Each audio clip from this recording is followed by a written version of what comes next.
Where your treasure is, there will your heart be also. God has hidden unlimited treasures in His Word. Every time we open it, we can discover a new treasure, or admire an old one. What will we find today? Let's dig in. Here's Carla Early with Treasure Hunt in the Word.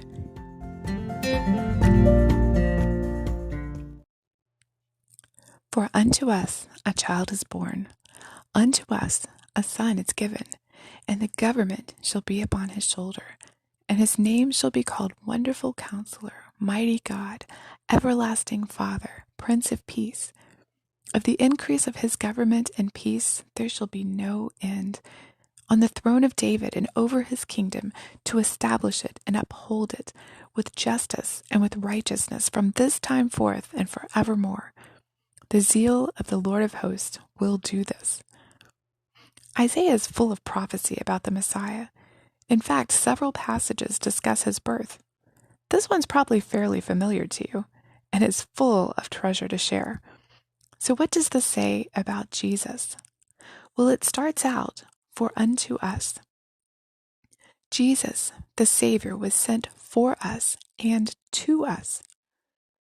Isaiah 9:2 says, the people who walked in darkness, and that's all of us without Jesus, has seen a great light. Those who dwelt in the land of deep darkness, on them the light has shined. Jesus is that light. Without his coming, we would have no light, no joy. I know I say this a lot, but I just don't know what people do without the Lord's leading, without him guiding them. Without him, there's no light. Without him, our life is formless and void, like the earth before creation.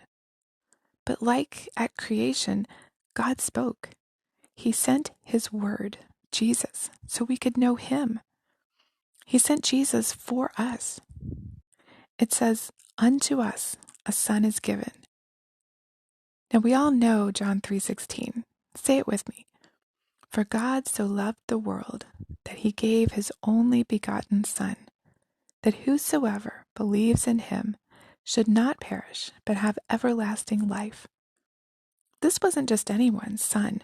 This was God's one and only Son. And God gave him for us, to show us his love, offer us everlasting life, to give us salvation. And boy, did we need it. We had messed up, all of us had. We deserved death because of our sin. Instead of death, God sent us his Son, a child. In Isaiah 7:14, God announced that this Son would be called Emmanuel, God with us. He was to show us what God was like, experience our lives, heal the sick, feed the hungry, raise the dead, make a way to God, show us truth, give us life. While he was on earth, he gave us a little taste of his heavenly kingdom. This is what was given to us that we celebrate this time of year. In short, he was given to us so that we could see God's love. The next part of the verse says, the government shall be upon his shoulder. Remember, Jesus said, my kingdom is not of this world. When he came the first time, people thought that he would overthrow the government, get rid of their oppressors. But his government wasn't earthly. It was of the heart. And it still is. Not that God isn't in control of governments and rulers. He always has been. Proverbs 21:1 says, the king's heart is in the hands of the Lord. Like the rivers of water, he turns it wherever he pleases. But Jesus shows us his kingdom, the laws that we were to live up to in his government. They're laws of the heart, to love him and to love others. Tomorrow we'll start talking about the essential characteristics of the Messiah in this passage.